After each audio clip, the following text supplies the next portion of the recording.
The silence in the council room felt heavy like a thick blanket. 12 different alien species sat around a curved table made of some shimmering metal that changed colors when touched. Each representative had their own breathing apparatus and temperature controls because what kept one species comfortable could kill another in minutes. Admiral Roth walked into the room without ceremony. Her boots made sharp clicking sounds on the polished floor. She carried a small device in her right hand and wore the standard gray uniform of the Terran Defense Force. The aliens looked at her with expressions that ranged from bored to annoyed. Humans were still new to this galactic community, and most species considered them barely worth acknowledging. Ambassador Quillen shifted his 4 arms and made a sound like grinding metal. His species had conquered 3 solar systems before breakfast and ruled over billions of beings. To him, humans were just another primitive race that would either serve or be destroyed. The choice was theirs to make. "We have reviewed your request for military assistance," Quillen said through his translator device. "The hegemony forces are too advanced for your species to handle. Perhaps you should consider surrender before more of your colonies are lost." The other ambassadors made various sounds of agreement. The reptilian delegate from the outer rim hissed softly. The crystalline being from the core worlds chimed like broken glass. Even the peaceful plant-based species rustled their leaves in what passed for nodding among their kind. Admiral Roth placed her device on the table without responding to the insult. She pressed a button, and a holographic display filled the air above them. The image showed the interior of a massive ship.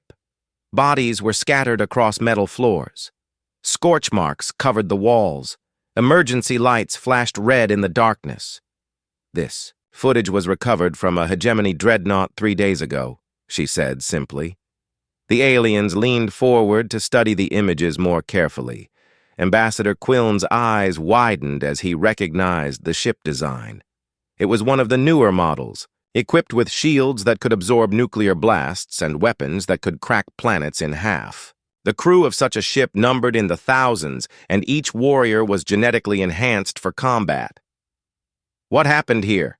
asked the crystalline delegate.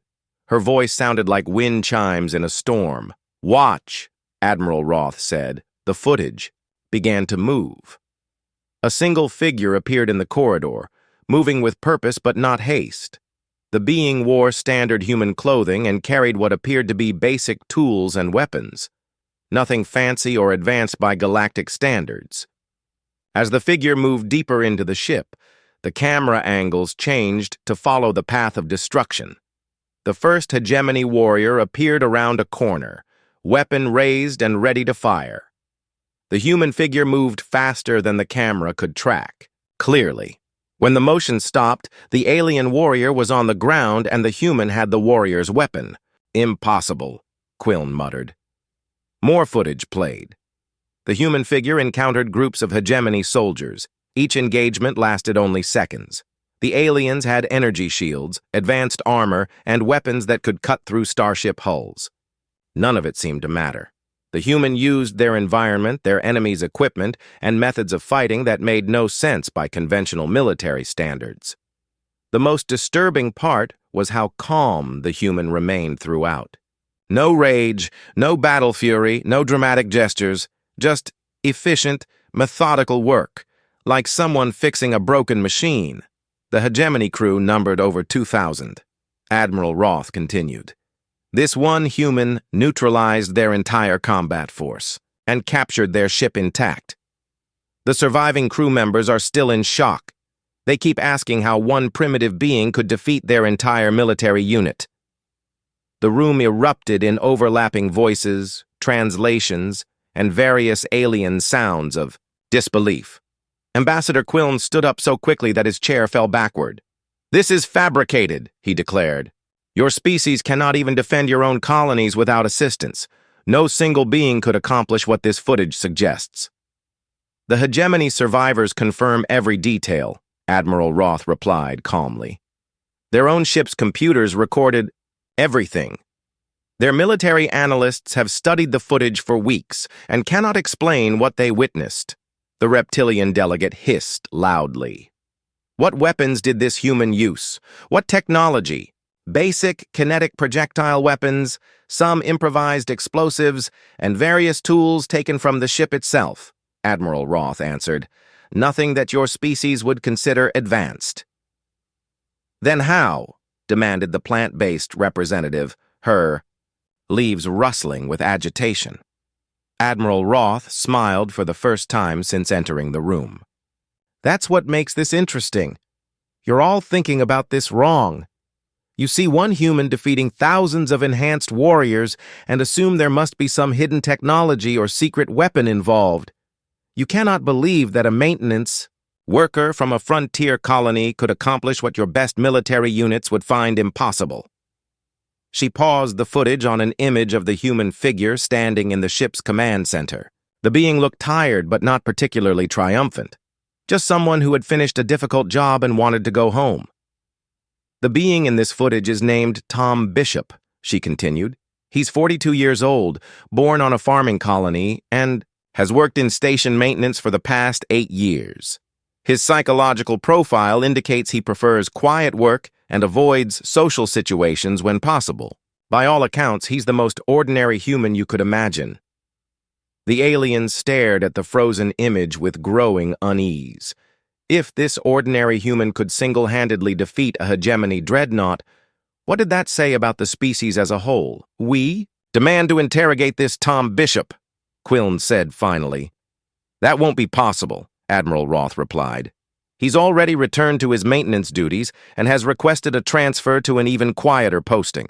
As far as he's concerned, he simply dealt with a problem that needed solving. The silence returned to the council room, heavier than before. 12 of the galaxy's most advanced civilizations had just learned that their assumptions about humanity might be completely wrong. The question now was what they planned to do about it.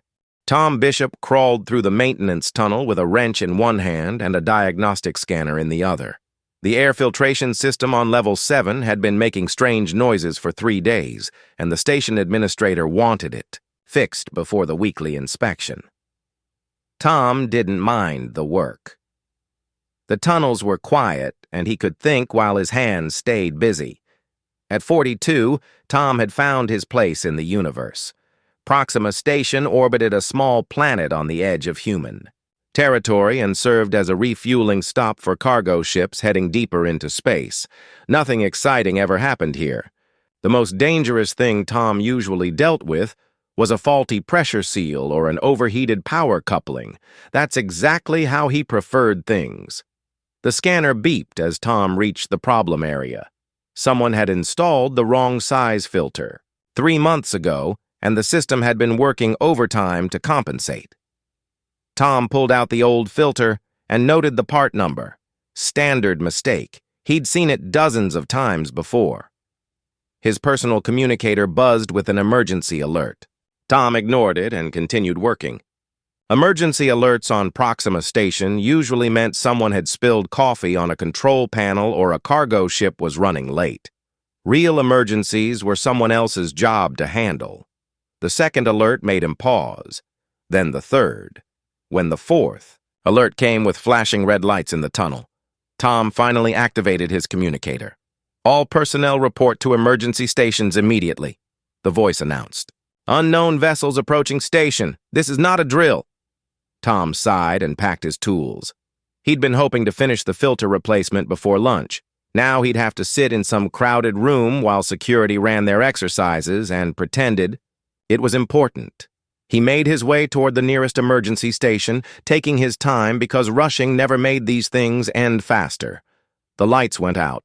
Emergency power kicked in a few seconds later, bathing everything in red. Tom's communicator crackled with panicked voices reporting system failures throughout the station. Whatever was happening, this wasn't a drill. Tom found a maintenance terminal and accessed the station's external cameras. 12 massive ships hung in space around Proxima Station. They were unlike any human vessels he'd ever seen, with organic curves and surfaces that seemed to shift and move. Energy fields flickered around their hulls like captured lightning. The ships were beautiful in a terrifying way. Tom recognized them from intelligence briefings he'd read years ago during his previous job. Hegemony dreadnoughts. Each ship carried enough firepower to glass a planet and crew that had been genetically modified for warfare. They conquered solar systems for fun and considered most other species to be either useful servants or acceptable target practice. The first explosion shook the entire station. Through the security feeds, Tom watched hegemony warriors cutting through the main docking bay doors with weapons that turned metal into vapor. The station's defenders opened fire with everything they had, but their shots bounced harmlessly off energy shields or were absorbed by armor that adapted to each attack. Tom counted the alien warriors as they poured into the station. Roughly 50 in the first wave, probably twice that number in reserve. They moved with the confidence of beings who had done this many times before and knew exactly how it would end. The station's military commander tried to coordinate a defense, but the aliens were jamming most communication channels. Individual groups of humans fought bravely, but were systematically overwhelmed by enemies who were stronger, faster, and better equipped. Tom watched it all happen from the safety of the maintenance tunnels. He should have felt afraid, or angry, or at least concerned for the thousands of civilians on the station who were about to be killed or enslaved. Instead, Tom felt something else entirely. Something he hadn't experienced in 8 years of quiet maintenance work. He felt useful. Tom opened his toolkit and began assembling equipment that most people would mistake for standard repair gear. A plasma cutter became something more focused. A magnetic clamp gained additional components. A simple diagnostic device acquired capabilities that weren't listed in any manual. During his 20 years with deep space reconnaissance, Tom had learned that the most effective tools were often the ones that nobody recognized as weapons. The first hegemony warrior Tom encountered was examining a power junction in the lower levels, probably looking for ways to disable the station's remaining defenses. The alien was 7 feet tall with 4 arms and skin that looked like living metal. Its weapon could punch holes through starship armor, and its personal shield had stopped direct hits from nuclear missiles. Tom killed it with a modified plasma cutter before it knew he was there. The second warrior was harder to reach, but Tom had spent decades learning how to get close to things that didn't want to be approached. He used the station's ventilation system, maintenance tunnels, and service corridors to move through areas the aliens hadn't bothered to secure. Why would they secure maintenance areas? They were fighting humans, and humans weren't supposed to be dangerous. By the time the hegemony squad leaders realized they were losing warriors, Tom had already reached their command ship. The aliens had left it lightly guarded because they assumed no human could pose a threat to a dreadnought designed to fight entire fleets. Tom Bishop had never been particularly good at following assumptions about what humans were supposed to be able to do. He studied the ship's exterior through a maintenance port and smiled for the first time in days. It had been a while since he'd had an interesting technical challenge to solve. Ambassador Quillen slammed his 4 fists on the table hard enough to crack the metal surface. His translator struggled to convert his angry grinding sounds into words the humans could understand. "This is impossible," he declared. "No single being can defeat a hegemony dreadnought crew. Your footage is fake. Your claims are lies." Admiral Roth remained calm as the other alien representatives added their own voices to the protest. The crystalline delegate chimed discordantly, while the plant-based ambassador rustled her leaves in agitation. Even the usually quiet species from the gas giant worlds were making sounds through their breathing apparatus. "You want proof?" Admiral Roth asked when the noise died down. She activated a second holographic display showing a detailed psychological profile. "This is Tom Bishop's official record." The aliens leaned forward to study the data. Standard human physiological specifications, average intelligence scores, no genetic modifications or cybernetic enhancements. Medical records showed he'd broken his left arm twice and had minor vision problems that required corrective lenses. "This proves our point," Quillen said triumphantly. "This being is completely ordinary. He could not accomplish what your footage suggests." "You're right about one thing," Admiral Roth agreed. "Tom Bishop is ordinary by human standards. That's what makes this so interesting." She highlighted a section of the profile marked with heavy security restrictions. Most of the text was blacked out, but a few details remained visible. Deep Space Reconnaissance, 20 years of service, specialized training classification, Level 7. "What is Deep Space Reconnaissance?" asked the reptilian. "Delegate." "Officially, it doesn't exist," Admiral Roth replied. "Unofficially, it's a program that takes ordinary humans and teaches them how to survive in situations where survival should be impossible." The room fell quiet as the implications sank in. If humans had military programs that could turn maintenance workers into ship killers, what else were they hiding? "You're thinking about this wrong," Admiral Roth continued. "You see Tom Bishop's physical specifications and assume he can't be dangerous because he doesn't match your idea of what a warrior should look like.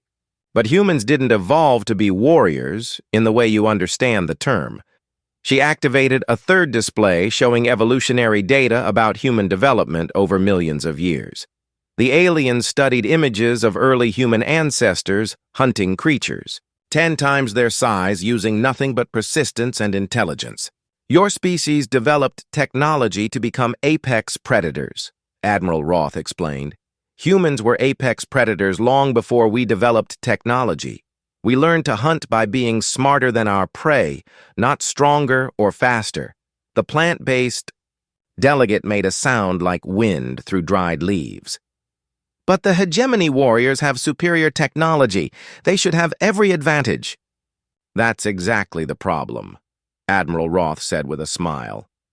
"Tom Bishop doesn't fight like a civilized being. He fights like humanity fought for millions of years before we reached the stars." She replayed sections of the footage, this time highlighting specific moments. Tom moving through areas where the ship's sensors couldn't detect him. Tom using the aliens' own weapons after disabling their wielders. Tom avoiding direct confrontations and striking from unexpected angles. "Watch how he moves through the ship," Admiral Roth pointed out. "He's not trying to overpower the enemy or match their technology. He's hunting them." The word sent a chill through the assembled aliens. Hunting implied patience, planning, and the kind of predatory intelligence that turned prey animals into meals.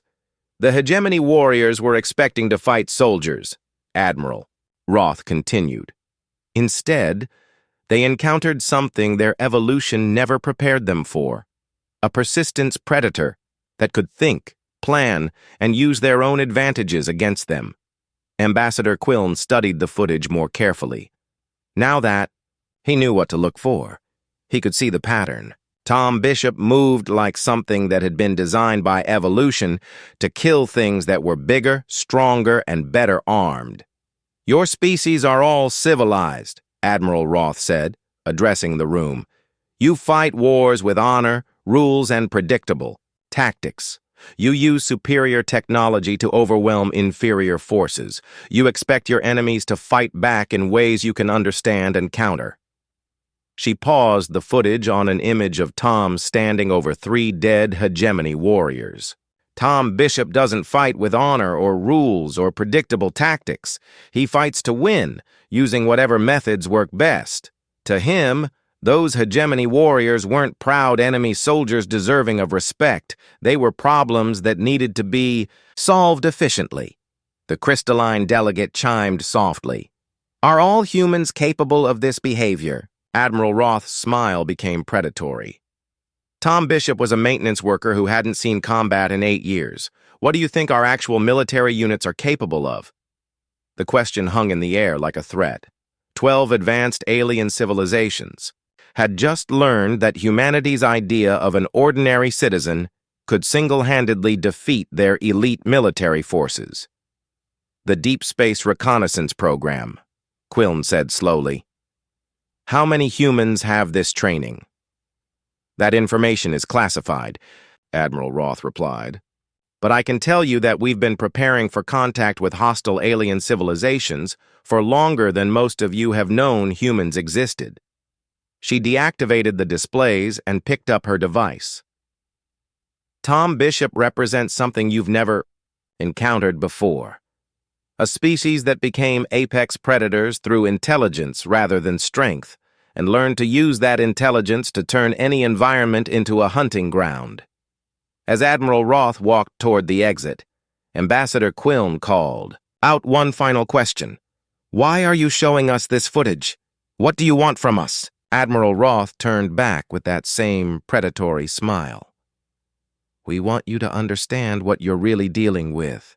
The hegemony thought they could conquer human space because we looked weak and primitive. They learned differently." The door closed behind her, leaving 12 alien ambassadors to contemplate a universe where maintenance workers could destroy dreadnoughts and ordinary citizens were walking weapons of war. The holographic display flickered as Admiral Roth activated the detailed combat analysis. Frame by frame, the footage revealed secrets that made the alien ambassadors shift uncomfortably in their seats. What had seemed like impossible luck was actually careful planning executed with deadly precision. "Let me show you exactly how Tom Bishop dismantled a force that should have been unstoppable," Admiral Roth said. The display zoomed in on the first encounter between Tom and a hegemony warrior. The alien soldier had every advantage. Energy shields that could stop anti-ship weapons, armor that adapted to different attack types, reaction times enhanced by genetic modification, weapons that could cut through starship hulls like paper. Tom Bishop killed him in 3 seconds.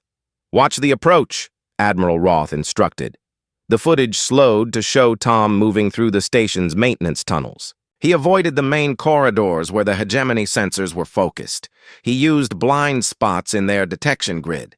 Most importantly, he approached from below, through areas the aliens hadn't bothered to secure.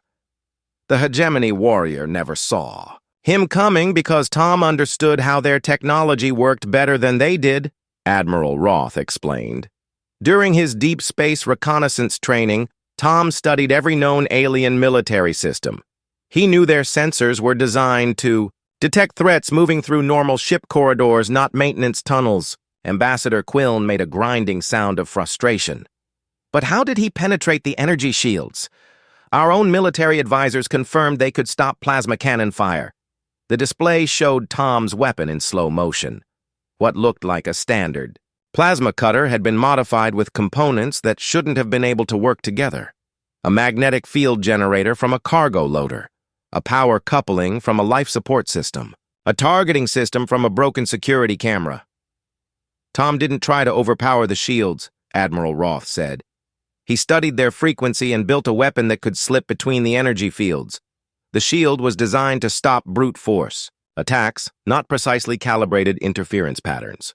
The crystalline delegate chimed nervously. He built this weapon from spare parts? Maintenance workers understand how technology really works, Admiral Roth replied. Not just how to use it, but how to take it apart, put it back together, and make it do things it wasn't designed to do. Tom had 8 years of experience keeping Proxima Station running with limited resources. Improvisation was part of his job. The next section of footage showed Tom inside the hegemony dreadnought. The aliens watched in growing horror as he systematically disabled their ship's defenses using their own systems against them. "He's turning off their internal sensors," the reptilian delegate hissed. "How does he know their control systems?"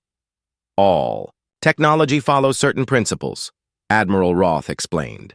Tom studied the external sensor arrays when the ships first arrived. He identified the transmission frequencies and used that information to locate the internal control nodes. Once inside the ship, he just followed the cable runs to their source.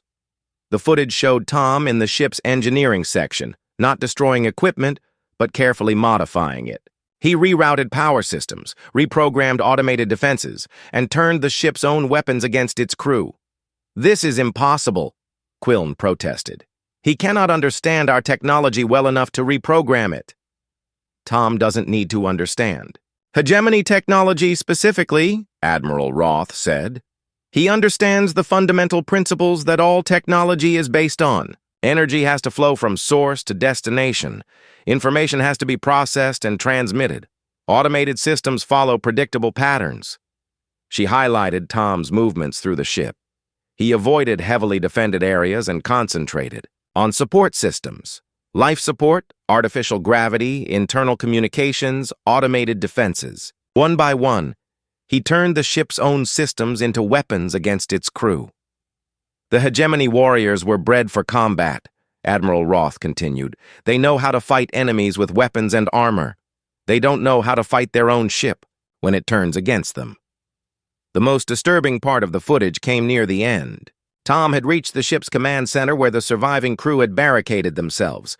Instead of trying to fight his way in, he simply accessed the environmental controls and began making adjustments. "He's poisoning the air," the plant-based ambassador said, her leaves rustling with distress. "Not poisoning," Admiral Roth corrected. "He's adjusting the atmospheric mixture to something the hegemony physiology can't handle long-term. Too much oxygen for their enhanced metabolisms. Too little of the trace gases they need for brain function. It's not immediately fatal, but it forces them to choose between surrender and unconsciousness." The final scene showed Tom standing in the corridor outside the command center as the surviving hegemony warriors emerged with their hands raised. He looked tired but unsurprised, like a maintenance worker who had just finished repairing a particularly stubborn piece of equipment. 27 minutes, Admiral Roth said. That's how long it took Tom Bishop to neutralize a military force designed to conquer planets. Not through superior strength or advanced weapons, but through understanding how systems work and using that knowledge to turn their advantages into weaknesses. The alien ambassadors sat in stunned silence. Every species in the galaxy had encountered the hegemony at some point. Most had either been conquered or forced into tributary relationships. None had imagined that a single being could defeat their elite forces using improvised weapons and maintenance training. The most frightening part, Admiral Roth continued, is that Tom Bishop isn't special by human standards. Any maintenance worker worth hiring could have done the same thing given enough time to study the target. Any engineer could have figured out how to turn the ship against its crew. Any soldier could have planned the infiltration route. She deactivated the display and faced the assembled aliens directly. "You've spent centuries developing more advanced weapons, stronger armor, and better shields," she said. "But you never considered that your enemies might not try to match your technology. You never prepared for opponents who would turn your strengths into weaknesses and use your own tools against you." Ambassador Quillen stood slowly, his forearms trembling slightly. "What do you want from us?" Admiral Roth smiled. "Recognition that humanity deserves a place in this galactic community, and understanding that the hegemony's defeat wasn't a fluke or a trick. It was a demonstration of what humans can do when they need to solve problems." The silence that followed felt different from before. It was the silence of beings who had just realized that their assumptions about the universe might be completely wrong. 3 weeks after the Battle of Proxima Station, Tom Bishop was back to replacing air filters and calibrating environmental systems. The new posting on Kepler Station was even quieter than his previous job, which suited him perfectly. Fewer people, less noise, and maintenance problems that could be solved with standard tools and procedures. The station commander had tried to interview him about the battle several times, but Tom always found excuses to be elsewhere. He had reports to file, systems to check, and a schedule to maintain. Talking about what happened wouldn't bring back the people who died or fix the equipment that got damaged in the fighting. Tom preferred to focus on things that actually needed fixing. The holographic display in the Galactic Council chambers showed footage of Tom at work on Kepler Station. He looked exactly like what he was, a middle-aged maintenance worker going about his daily routine. Nothing about his appearance or behavior suggested he was capable of single-handedly defeating military forces that had conquered star systems. This footage was recorded yesterday, Admiral Roth told the assembled alien ambassadors. Tom Bishop requested assignment to Kepler Station because it's one of the most isolated outposts in human space. He wants to be left alone to do his job. Ambassador Quillen stared at the image with fascination and growing dread. He shows no signs of trauma or stress from the battle. How is this possible?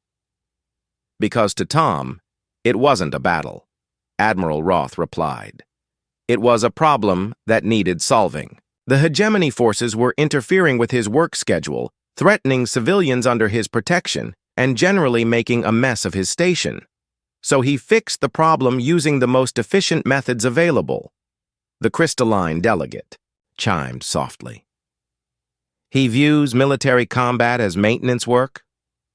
Tom views everything as maintenance work, Admiral Roth said. Systems break down, problems arise, and someone has to fix them. The scale doesn't matter. Whether he's replacing a faulty power coupling or neutralizing an invasion force, the approach is the same. Identify the problem, understand how the system works, and implement the most effective solution.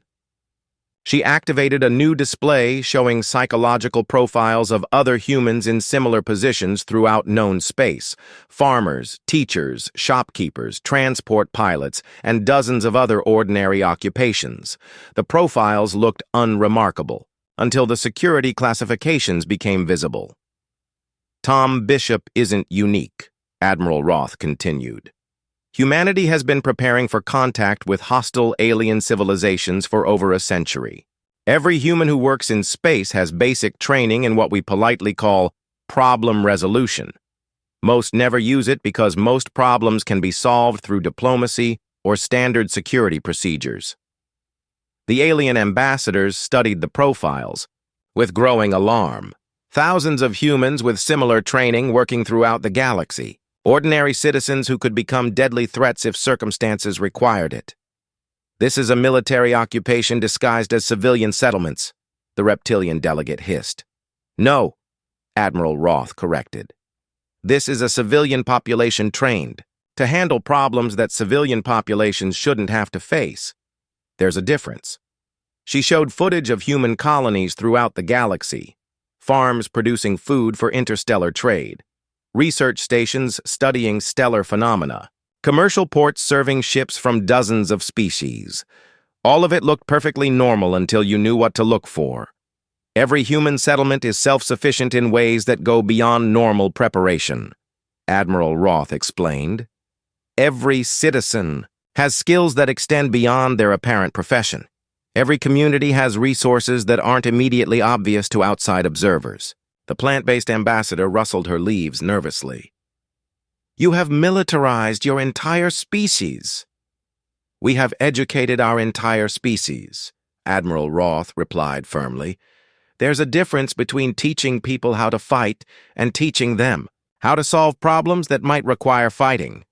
Tom Bishop didn't defeat the hegemony forces because he's a warrior. He defeated them because he understood how systems work and applied that knowledge to an unusual problem. Ambassador Quillen made grinding sounds that the translator couldn't convert into words. Finally, he managed to speak. How many humans have this training? Every human who leaves Earth receives basic problem resolution education, Admiral Roth answered. Advanced training is available for those whose work might require it. Tom Bishop's level of training is common among personnel working in frontier regions, where help might be days or weeks away. The implications were staggering.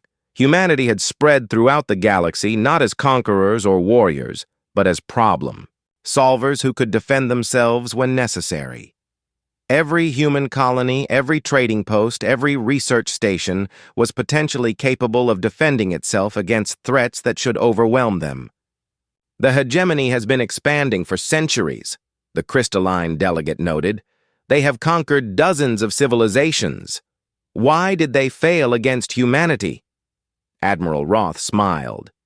Because they expected to fight soldiers and instead encountered maintenance workers, farmers, teachers, and shopkeepers who happened to be very good at solving problems. The hegemony's military doctrine assumes their enemies will fight using predictable methods.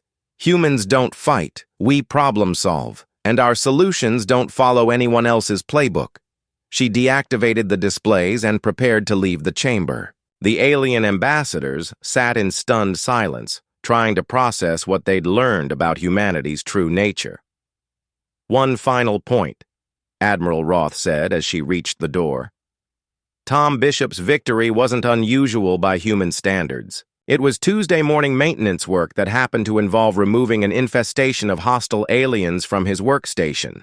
He's already forgotten about it and moved on to more important problems, like why the atmospheric recyclers on level 12 keep making that annoying humming sound, Ambassador Quillen called out as she left. What happens if humanity decides that other species are problems that need solving? Admiral Roth paused in the doorway. Then I suggest you make sure humanity never has reason to think of you that way. The door closed behind her, leaving 12 of the galaxy's most advanced civilizations to contemplate a universe where ordinary humans were the most dangerous force they'd ever encountered. Not because they were warriors or conquerors, but because they were problem solvers who refused to accept that any problem was unsolvable. In the maintenance tunnels of Kepler Station, Tom Bishop finished replacing a faulty environmental sensor and made a note in his work log. Another problem solved, another system running smoothly. Tomorrow he'd tackle the humming sound in the atmospheric recyclers. He had work to do.